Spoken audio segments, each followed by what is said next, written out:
Could be us. So back to what I was saying. Could be us. పొగ తాగటం మద్యం సేవించడం ఆరోగ్యానికి హానికరం. Smoking and drinking injurious to health. First time a first aid topic is included in a seminar like a zonal workshop, and all these days I was speaking before non-medical people, and today I am speaking in front of all the doctors. So today's my topic is first aid protocol in safety.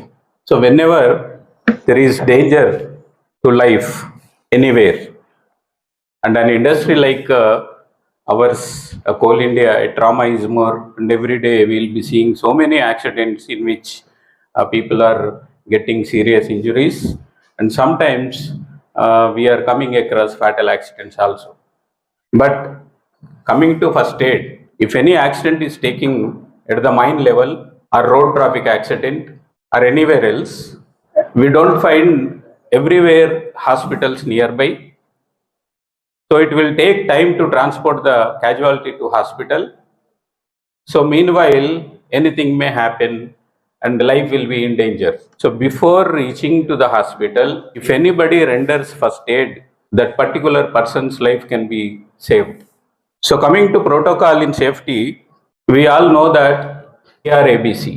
But as per recent protocol, it is DRS ABCD.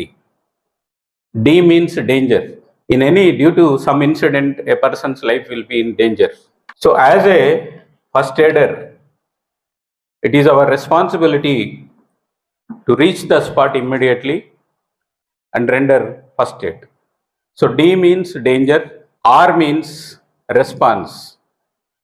As a first aider, you should respond, and after reaching the scene of the accident, you have to check the response of the casualty, whether he is conscious or whether he is unconscious.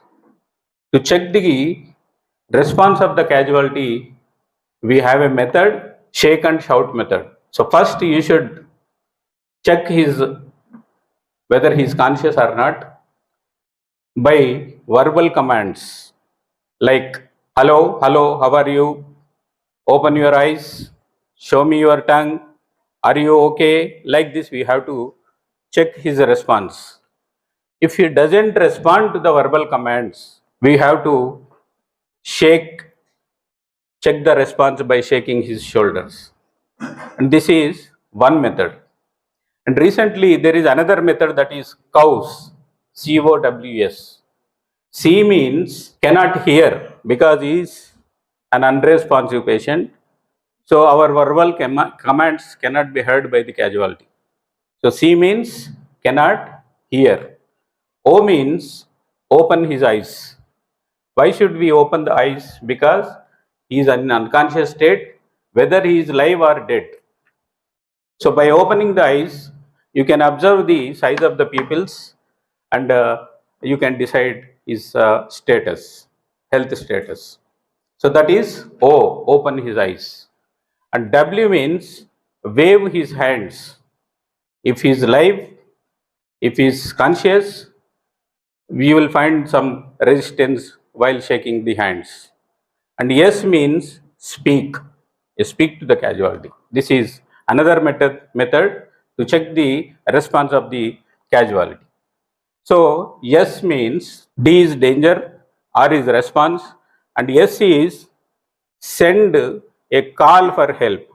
So whenever there is a danger to person's life, we have to call nearby emergency services to take over the casualty after rendering first aid. So S means send for help. And A, B, C. A means airway, B means breathing, C means circulation. So if you want to do CPR, his airway should be clear and open so that he starts breathing. And C means circulation. So for circulation, we have to start cardiac compressions, chest compressions. And the last D means if you are trained and facilities are available, D means defibrillator. So nowadays, in developed countries and in our India also, I found AEDs only in Kerala at airports, shopping malls, bus stations, everywhere, like ATM stations, AED stations also installed in Kerala state. And nowhere I found. So defibrillator. So this is a protocol for the uh, first aid to save the life. So most important is CPR. CPR is an emergency life-saving technique, and it will be performed by a single person, and it can also be performed by two persons. If single person is there, he can do cardiac compressions and as well as rescue breathing. If two people are there, one can give cardiac compressions, another can give rescue breathing. So before doing this procedure, so we have some protocol for CPR also. So if the person is unconscious and not breathing and no pulse, so cardiac, immediately that life is in danger. If you don't start CPR, that person may die, every chance to die. So we have to start immediately CPR. So before starting CPR, you have to keep the casualty on hard surface in supine position. So why hard surface means, while doing cardiac compressions, you will be pressing down over the chest. So if you don't have hard surface, your cardiac compressions will not work. So that is the reason why casualty should be kept in supine position on hard surface. Then you have to kneel down before the casualty at the level of shoulders. One person should, if two people are there, one person should kneel down at the level of shoulders beside the casualty, and one person should sit on the knees beyond the head to render rescue breathing. So after that, before giving cardiac compressions, you have to locate the heart. So for locating heart also, we have two methods. One is nipple line method and another one is V-notch method. So like that, you have to locate the heart, and after locating heart, you have to keep heel of the palm over the chest. Chest, where we have to keep the heel of the palm is 2 inches beside the left side of the sternum bone. So after keeping your first hand, you have to keep another hand and interlock your fingers. And your elbows should be kept straight. There should not be any bend at the level of elbows. So then you have to start pressing down. So cardiac compressions will be given by pressing over the chest at the rate of 30 compressions, 100 compressions per minute, and your depth of the compression should not be more than 2 inches. If it is beyond 2 inches, instead of saving life, we can causing fracture ribs, and fracture ribs causes injury to the heart and lungs, so that person may die. So that is the reason why you should not go beyond 2 inches depth. And after giving 30 compressions, you have to give 2 rescue breaths. So rescue breaths, immediately you have to keep the head position change by head tilt and chin lift method, so that the respiratory tract will be straightened, and the air we blow into the chest cavity will enter into directly into the lungs. So that is the reason why you have to, by head tilt and chin lift method, you have to keep the neck straight and then blow the air into the mouth of the casualty. So mouth to mouth respiration is the easiest and easiest way of nowadays artificial respiration. But earlier days we used to practice so many artificial respiratory procedures like Holger-Nielsen, Schaefer's method and Sylvester's method. But nowadays we are not following those methods, we are following only mouth to mouth respiration. So whenever there is injury to the mouth, you cannot go for mouth to mouth respiration. So then in case of those situations, you have to give mouth to nose respirations and try to give the artificial respirations. So this cycle should become continued. 30 compressions followed by 2 rescue breaths, and if you do 5 times, it will become a set. and this 5 times should be completed within 2 minutes of time. So after completion of 5 cycles, you have to test for the pulse and respiration again. So if person, his heart is not revived and he doesn't start taking breath, then you have to continue the same procedure till the patient is transported to the hospital or a qualified medical team takes over the charge. So this is the procedure for CPR. Suppose a person is having cervical cord injury. So in that case, you cannot go for head tilt and chin lift method. There is another procedure to open his airway, is jaw thrust method. So generally in unconscious patients, there will be obstruction in the respiratory tract.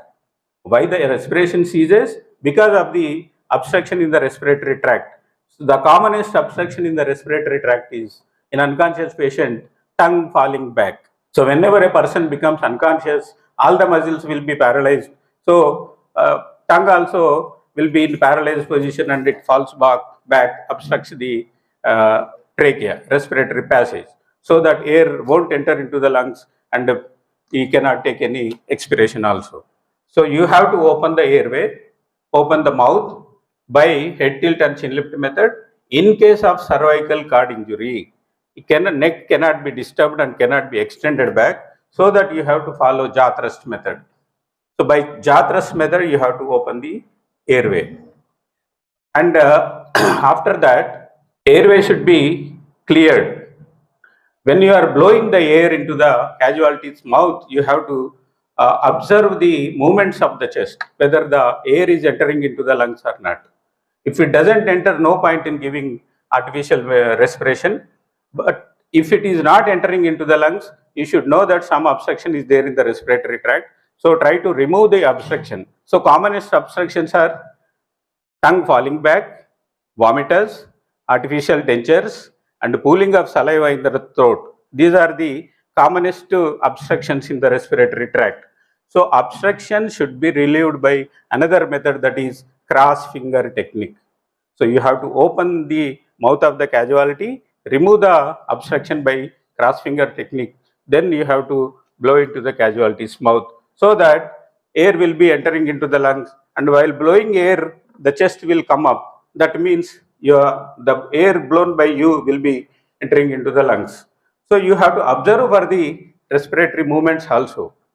So that means air is entering into the lungs.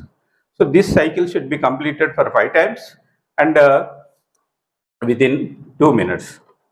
Suppose if AED is there, AED is generally manually operated AEDs are there, and these type of AEDs are very much available in our hospitals, and automated external defibrillators also there. Automated external defibrillator, you need not do anything, it just attach the electrodes to the casualty. One is right side of the chest, another one is in the lateral aspect of left side of the chest. Then attach the electrodes. So the machine itself will analyze the rhythm of the heart. According to the rhythm, the machine itself will deliver the shock, amount of shock, and the minimum amount of shock is 200 joules. So after giving a shock by AED, again you have to start CPR manually until the person's heart and breathing takes place again, or else the person is handed over to the qualified medical personnel. And this is regarding CPR.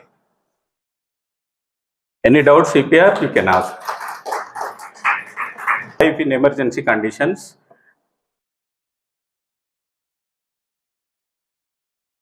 Do you have any video of CPR? yes sir. Video. No, video is not there. And causes of cardiac arrest and when CPR is required, causes for this thing is cardiac reasons and respiratory reasons. Cardiac reasons is ventricular fibrillation, ventricular tachycardia, and respiratory causes are poisons, smoke, stroke, drug overdose, like this accidents. So many causes are there. So these are the indications for CPR. So cardiac indications and respiratory indications.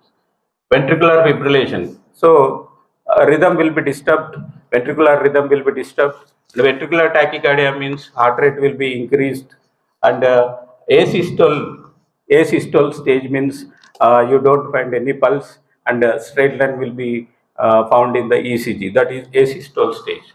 And respiratory arrest, drowning. Drowning, what happens when we drown in the water? All the water will enter into the lungs and respiratory arrest takes place.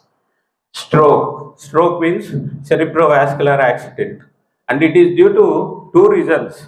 One is rupture of blood vessels, that is hemorrhagic stroke, and one more is ischemic stroke. And due to these two reasons, and cerebral tissue will be gets damaged and respiratory arrest takes place.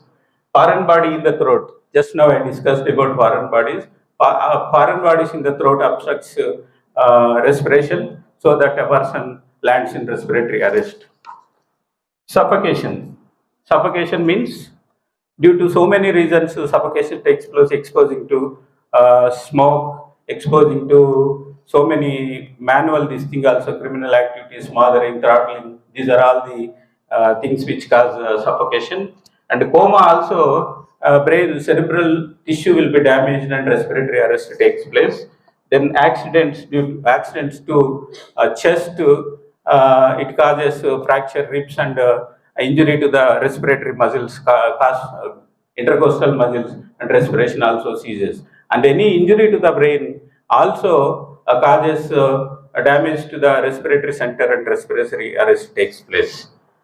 Then drug overdose. Drug overdose, drugs like morphine, even alcohol and fentanyl. Whenever these drugs are taken in overdose, it depresses respiratory activity and respiratory arrest takes place.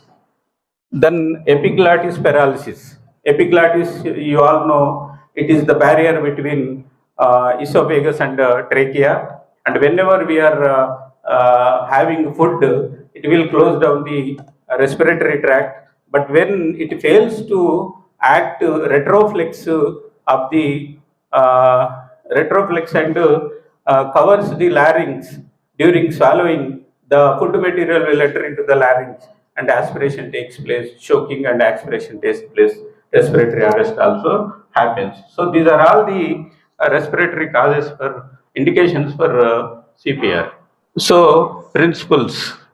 So main purpose of CPR is to oxygenate, because there won't be any blood supply due to cardiac arrest, and there won't be any oxygen supply due to respiratory arrest.